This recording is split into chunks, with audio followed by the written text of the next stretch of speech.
Hi students,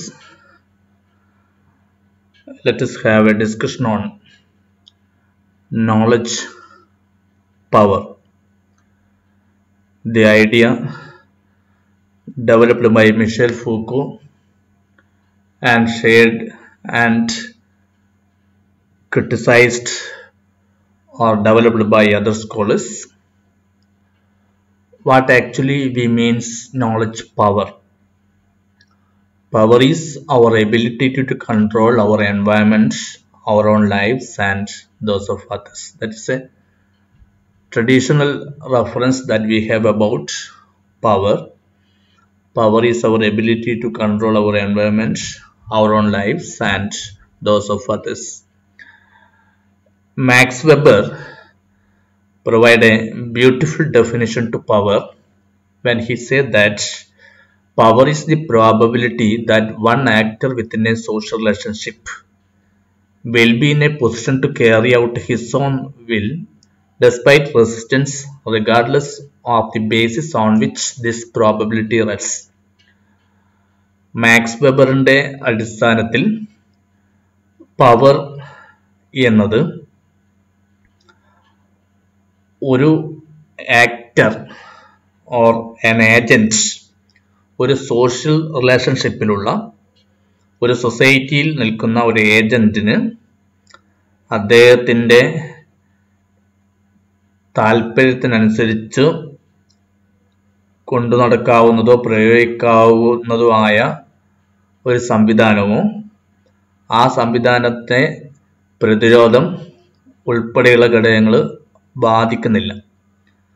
ഒരു ഏജന്റിന് ഒരു സൊസൈറ്റിയിൽ തൻ്റെ അധികാരം പ്രയോഗിക്കാൻ പറ്റുന്ന ഒരു പൊസിഷനെ മാക്സ് വെബർ പവർ എന്ന രീതിയിൽ വിലയിരുത്തുന്നു. The probability that one actor within a social relationship will be in a position to carry out his own will. An agent or an actor in a social relationship is in a position. He is in a position to carry out his own will despite resistance, regardless of the basis on which this probability rests. And Foucault, Michel Foucault, who introduced idea of disciplinary power and biopower in place of sovereign power. Actually, traditionally we are speaking of sovereign power, but in place of sovereign power, Foucault introduced the term or an idea on disciplinary power and biopower. Foucault, who identified power with that of coercion and consent, Foucault make an argument that a state that function based on coercion and consent, ഒരു state പ്രവർത്തിക്കുന്നത് അധികാരത്തിൻ്റെയോ സഹവർത്തിത്വത്തിൻ്റെയോ മാനദണ്ഡങ്ങൾ ഉപയോഗിച്ചുകൊണ്ടാണ്. coercion and consent are part of the state. And what actually means sovereign power? Sovereign power, that is a way of implementing will that was experienced by traditional societies. Sovereign power. The sovereign power is exercised by the state or sovereign who had power to punish, coerce or kill the people. In a sovereign power, that is a power exercised by a state or a sovereign who had power to punish, coerce or kill the people. But Foucault in disciplinary power. But Foucault means the disciplinary power in place of sovereign power. Disciplinary power, on the other hand, is a way of ensuring that people exercise self-control or submit to the will of experts. Disciplinary power, that means a creation of a knowledge, a self-control mechanism in place of coercion, self-control mechanism or normalization in place of coercion or will or submitted to the will of experts. So that is a basic difference between the sovereign power that we already point out that is a mode of power exercised by traditional societies, and disciplinary power, that is a kind of normalization, that is a kind of knowledge production, at the same time that is a kind of self-control. This way Foucault defines what actually means disciplinary power. For Foucault, disciplinary power is much more efficient method of control than the sovereign power. Why disciplinary power is more efficient than that of the sovereign power? Foucault make an argument that the modern society that demands a new kind of power mechanism, a new kind of disciplinary methods, because population that was expands, economy that was expanded, technology that was widened. So it is very difficult to carry out the sovereign power in the modern condition. That is why more effective method, that is of disciplinary power. And this has become the main form of power that most people in the Western societies tend to encounter in their day-to-day lives. Talbot points out real social power does not reside in big muscles. Power resides elsewhere. Talbot sharing the opinion of Foucault, Talbot make an argument that power is not a thing that is to be implemented or that is to be enforced by big muscles, but power is residing everywhere. Power is everywhere in different forms, in our family, in our schools, in our personal life, in our office. Power, a sort of power is there. Thus, that is not a single thing. In being at the head of a corporation, a general leading an army, a senator or an MP, or enjoying power. So the idea of Talbot that have some similarity with that of the idea of Foucault. And the critical discourse analysis have tend to focus on how disciplinary power is created, maintained and challenged. The critical discourse mainly speaking of the protection of disciplinary power or creation of the disciplinary power as maintenance and its challenge. Foucault, following Foucault, defines power not only as asymmetries that exist between individuals participating in the same discursive event, but also in terms of how people have different capacities to control how text and thus discourses are produced, distributed and consumed. Actually, according to Foucault, power that is created by discourse or power is very closely related to a discourse.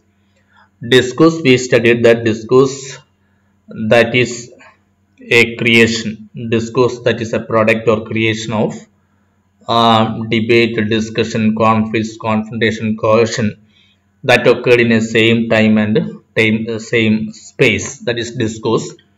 So power that is very closely connected with the discourse, a discourse that produced the power. So the power and discourses are very closely connected, that Foucault make an argument.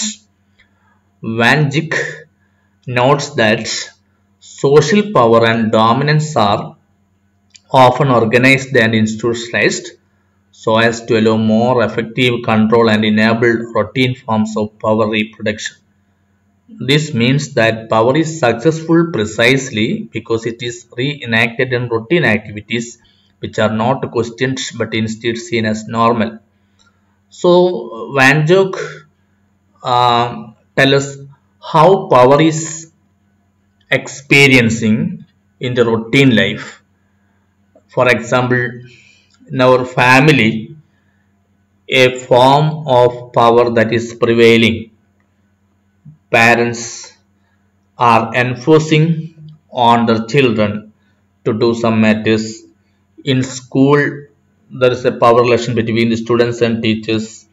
So that kind of power is not coming from a top order, top to bottom, or a pyramidal type of power transplantation or power transmission. Where Van Dijk make an argument that the power that is experiencing in routine activities are normal. Power that we are experiencing in the routine activities are normal, that are not enforcing one, that was not implementing one, that is not in the pyramidical shape. That means power is enforcing from top order to bottom. So routine forms of power. Van Dijk, who is speaking of routine forms of power, and this kind of power is seen as normal. And we already make a comment that power is linked to discourse, because discourses are ways of representing and constructing reality, so that power relations are constructed. Power relations are constructed in a discourse, maintained and contested via discourses. നമ്മൾ പറയുന്ന ഒരു discourse മധ്യകാലഘട്ടം, മധ്യകാല കേരളം എന്ന് പറയുന്നത്, അല്ലെ മധ്യകാല കേരളത്തിലെ ഒരു നാടുവാഴി സമ്പ്രദായം എന്ന് പറയുന്നത് നമ്മളൊരു ഡിസ്കോഴ്സായി കണക്കാക്കുന്നു. അതിനെ നമുക്കൊരു ഡിസ്കോഴ്സായി കണക്കാക്കാം. അപ്പോൾ അതിൽ ഉണ്ടാകുന്ന ഫ്യൂഡൽ ബന്ധങ്ങൾ, അധികാര ഘടനകൾ, അതിൻ്റെ ഭാഷാ സംവിധാനങ്ങൾ, വിദ്യാഭ്യാസ രീതികളൊക്കെ ആ ഒരു ഡിസ്കോഴ്സ് എന്ന് പറയുന്നത് അതിൽ വരുന്ന കാര്യങ്ങളാണ്. അപ്പോൾ അതിന് വളരെ അടുത്ത് നിൽക്കുന്ന ഒരു പവർ റിലേഷൻസ് ആയിരിക്കും അവിടെ ഉണ്ടായിരുന്ന നാടുവാഴികളും അടിയന്മാരും തമ്മിലുള്ള ബന്ധം, അതുപോലെ നാട്ടുരാജാക്കന്മാരും ഈ പറയുന്ന ജന്മിമാരും തമ്മിലുള്ള ബന്ധം, ഇങ്ങനെയുള്ള പവർ റിലേഷൻസ് ഒക്കെ ആ ഡിസ്കോഴ്സിനുള്ളിൽ നിൽക്കുന്ന കാര്യങ്ങളാണ്. അപ്പോൾ നമ്മൾ പറയുന്നത് അതുകൊണ്ട് തന്നെ ഒരു ഡിസ്കോഴ്സിനനുസരിച്ചിട്ടുള്ള പവർ റിലേഷൻസ് ആണ് വളർന്നു വരിക. ഒരു ഡിസ്കോഴ്സിനനുസരിച്ചിട്ടുള്ള പവർ റിലേഷൻസ് ആണ് വരിക. നമ്മൾ മോഡേൺ കാലഘട്ടത്തിൽ പറയുന്ന റൂൾ ഓഫ് ലോ എന്നൊക്കെ പറയുന്ന രീതിയിലുള്ള അതിനെ അടിസ്ഥാനമാക്കിക്കൊണ്ടുള്ള ഒരു പവർ റിലേഷൻസ് അല്ല നമുക്ക് വേറൊരു ഡിസ്കോഴ്സിൽ കാണാൻ വേണ്ടി പറ്റുക. മോഡേൺ ഡിസ്കോഴ്സിൽ കാണുന്ന പോലെ ആയിരിക്കില്ല ഒരു മെഡീവൽ ഡിസ്കോഴ്സിൽ കേരളത്തിന്റെ പശ്ചാത്തലത്തിൽ വെച്ച് നോക്കുന്ന സമയത്ത് കാണാൻ വേണ്ടി പറ്റുക. So that is why we make an argument that power relations are constructed, maintained and contested by discourses. And reverse or inverse of power is resistance. Wherever there is power, there is resistance. It is sure, wherever there is power, there is a form of resistance. And one discourse, there may be a discourse against existing discourse, and that may be replaced by another discourse. That may be replaced ഒരു നിലവിലിരിക്കുന്ന ഡിസ്കോഴ്സിനെതിരായി പിന്നെ resistance ഉണ്ടാകാം. അപ്പോൾ ഒരുപക്ഷെ നിലവിലിരിക്കുന്ന discourse മാറി വരാനുള്ള സാധ്യതയുണ്ട്, പുതിയ ഡിസ്കോഴ്സിന് വഴിമാറാനുള്ള സാധ്യതയുണ്ട്. So the inverse of power is resistance. As discourses compete for ascendancy, formerly dominant discourses may be challenged. Dominant discourses may be challenged and even replaced by formerly marginal discourses. Marginal discourses always challenges the dominant discourses. Dominant discourses that is always in confrontation with the marginal discourses. So resistance that is always offered by marginal discourses against the dominant discourses. And due to this continuous conflict or confrontation, sometimes cohesions also, sometimes cohesions ചിലപ്പോൾ അനുനയം ഉണ്ടാവും, രണ്ട് discourse തമ്മിൽ അനുനയങ്ങൾ ഉണ്ടാകാം. What ever may be it is that create shift in power relations as well as social change. അപ്പോൾ ഈ ഒരു resistance ആണ്, അല്ലെങ്കിൽ ഈ ഒരു കോൺഫ്രണ്ടേഷൻ ആണ് പവർ റിലേഷൻസിൽ മാറ്റങ്ങൾ വരുത്തുന്നത്, സാമൂഹ്യ മാറ്റങ്ങൾക്ക് വിധേയമാവുന്നത്. For example, caste system, feudalism, that was challenged by the social reform movements. Social reform movements in the background of colonial modernity, and a new system that was formed. Power is not necessarily a bad thing. According to Foucault, power is not always a bad thing. എപ്പോഴും power ഒരു bad thing ആയിട്ട് കണക്കാക്കേണ്ടതില്ല. For example, a student and teacher are obviously in a asymmetrical power relationship, although the relationship is usually beneficial rather than the detrimental to the student. അപ്പോൾ നമ്മൾ പറയുന്ന ഒരു വിദ്യാർത്ഥിയും ഒരു ടീച്ചറും തമ്മിലുള്ള power relations between A teacher and A student. that is not in the pyramidical mode.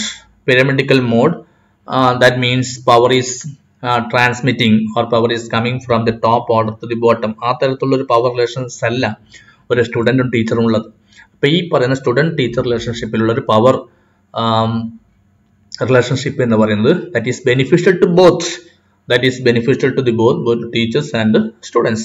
So that is why Foucault make an argument that power is not necessarily a bad thing always. അപ്പോൾ അതൊരു bad thing ആയിട്ട് കാണേണ്ടതില്ല. And some discourse analysts have focused on cases of abuses of power, for example where power has harmful consequences, while positive discourse analysis focus on the cases of where the power utilized by text holders is used for good. So power that may be, as we already point out in the case of the teacher and student relationship, or in the case of the medieval feudalistic form of power, so power may be abused or power may be used for the good things. A post-structuralist view of power is that it is connected with the human agency, that no one individual is placed as powerful across all discourses.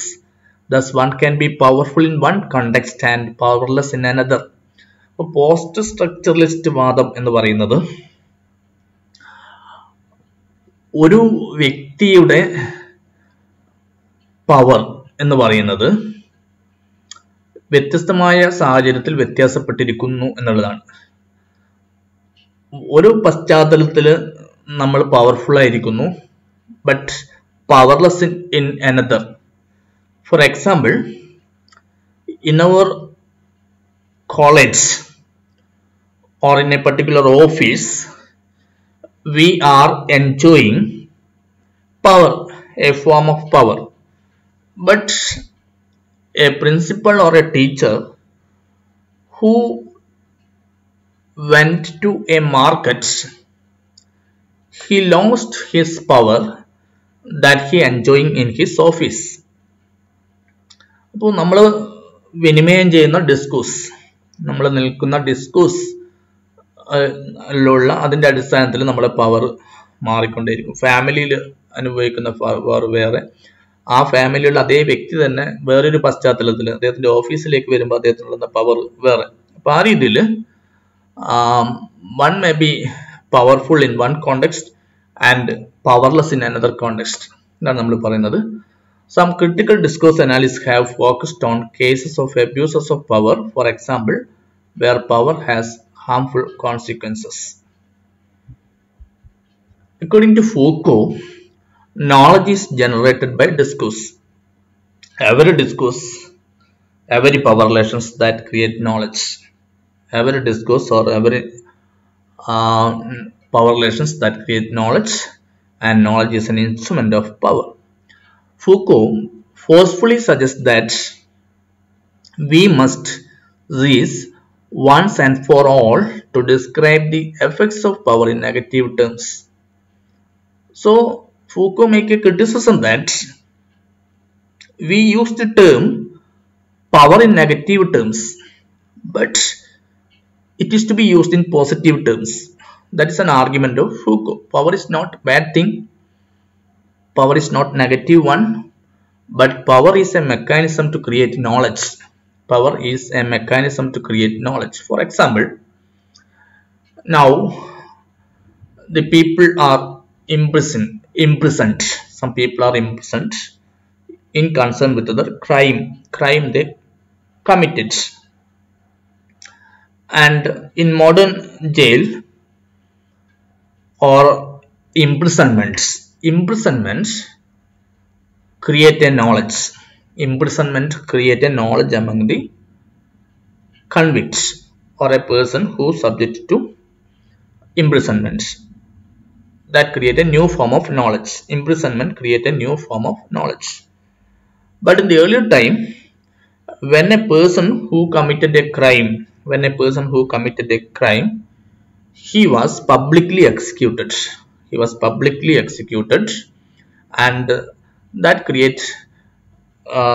denied the emergence of a new form of knowledge. That is threatening others by showing that your faith is like So in this way, Foucault make an argument that power is seen as a positive thing instead of negative. Throughout its complex operation, power generates domination and resistance. It is power which shapes knowledges, values, and ideas of a society. Power is everywhere, and nothing is beyond power. Everywhere, in our family life, in our personal life, in our office, in our day-to-day activities, we see the effects of the power or power relations. The working of power shapes discourses, reason, and truth. The search for truth is no more than the reflection of changing power relations. That is an argument made by Foucault. And Foucault's theory of power has two main elements. One, knowledge as a form of power, and power as it relates to the body in punishment and sexuality. So, knowledge, that is a form of power. Power is knowledge and knowledge is power. Power is knowledge and knowledge is power, and that is connected with the body. That is connected with the body in the case of punishment and sexuality. It is second one, it is understanding of power as distinct from and is associated with the state in a juridical framework. ഒന്ന് power എന്ന് പറയുന്നത് ഫൂക്കോയെ സംബന്ധിച്ചോളം knowledge തന്നെയാണ്. Power creates A type of knowledge. നമ്മൾ പറയുന്ന power ഒരു knowledge production ആണ്. Power create ചെയ്യുന്നത് നോളജ് പ്രൊഡക്ഷൻ ആണ്. രണ്ടാമത്, ഈ ഫൂക്കോ വാദിക്കുന്ന അദ്ദേഹത്തിന്റെ അണ്ടർസ്റ്റാൻഡിങ് ഓഫ് പവർ എന്ന് പറയുന്നത് നമ്മൾ എൻലൈറ്റൻമെന്റ് വിഭാവനം ചെയ്യുന്ന സ്റ്റേറ്റ് കേന്ദ്രീകൃതമായ ജുറിഡിക്കൽ ഫ്രെയിംവർക്കിൽ നിന്ന്, അല്ലെങ്കിൽ നമ്മൾ നേരത്തെ സൂചിപ്പിച്ചതുപോലെ pyramidical form of power relations നിന്ന് തികച്ചും വ്യത്യാസമായിട്ടുള്ളതാണ് ഫൂക്കോ മുന്നോട്ട് വെക്കുന്ന ബോഡി അല്ലെങ്കിൽ വ്യക്തി കേന്ദ്രീകൃതമായിട്ടുള്ള പവർ റിലേഷൻസ് എന്ന് പറയുന്നത്. Foucault conceived power as something that is not solely embodied in the state, that is not solely connected with the state, but which exists in diverse forms and various levels. It has no essence. It is not something that can be seized by controlling the state or can be eliminated by dislodging the states. അപ്പോൾ state കേന്ദ്രീകൃതമായ ഒന്നല്ല ഫൂക്കോയെ സംബന്ധിച്ചോളം power എന്ന് പറയുന്നത്. എല്ലാ സ്ഥലത്തും omni present ആയിട്ടുള്ള സർവ്വവ്യാപിയായി കിടക്കുന്ന എല്ലാ മേഖലയിലും, അത് ഫാമിലിയിലായിക്കോട്ടെ, പേഴ്സണൽ ലൈഫിലായിക്കോട്ടെ, എല്ലാ മേഖലയിലും നമുക്ക് പവർ റിലേഷൻസിനെ കാണാൻ വേണ്ടി പറ്റും. അപ്പോൾ ഒരു സ്റ്റേറ്റിനെ ഇല്ലാതാക്കിക്കൊണ്ടോ അല്ലെങ്കിൽ സ്റ്റേറ്റിനെ നിയന്ത്രിച്ചത് കൊണ്ടോ നമുക്ക് എന്ത് ചെയ്യാൻ പറ്റില്ല, പവർ നേടിയെടുക്കാൻ വേണ്ടി പറ്റില്ല. ഒരു സ്റ്റേറ്റിനെ നിയന്ത്രിച്ചത് കൊണ്ടോ സ്റ്റേറ്റിനെ ഇല്ലാതായിക്കൊണ്ടോ പവർ നേടിയെടുക്കാൻ പറ്റില്ല. Although the state may tend to monopolize certain kinds of power, state is superstructural. മറ്റെല്ലാ അധികാര ഘടനയെ പോലെയുള്ള അല്ലെങ്കിൽ മറ്റ് പവർ റിലേഷൻസിലുള്ള ഒന്ന് മാത്രമാണ് സ്റ്റേറ്റ് പവർ ഫൂക്കോയെ സംബന്ധിച്ചോളം. വ്യത്യസ്തമായ പവർ റിലേഷൻസിൽ സൂപ്പർ സ്ട്രക്ചർ ആണ്, ഒന്ന് മാത്രമാണ് സ്റ്റേറ്റ് കേന്ദ്രീകൃതമായ പവർ എന്ന് ഫൂക്കോ പറയുന്നത്. Although the state may tend to monopolize the certain kinds of power, it is not the only institutions held it. Prisons, that is a power center as an instrument of legal punishment and for disciplining the body. Likewise, there are other centers, army, factories, schools. ഇതൊക്കെ power relations produce ചെയ്യുന്ന കേന്ദ്രങ്ങളാണ്. സ്കൂളുകളായാലും ഫാക്ടറികൾ, army, നമ്മൾ പറഞ്ഞ prisons, അതുപോലെ ഒന്ന് തന്നെയാണ് സ്റ്റേറ്റിന്റെ മെക്കാനിസം ആയിട്ടുള്ള prisons എന്ന് പറയുന്നത്. So it was the rise of new disciplinary society and not the legal forms that resulted the birth of prison. So the prison that is emerged as a part of disciplinary society, not as part of the new legal forms. So that is a knowledge on power or idea on power that is developed by Foucault. So this is our preliminary introduction on knowledge and power.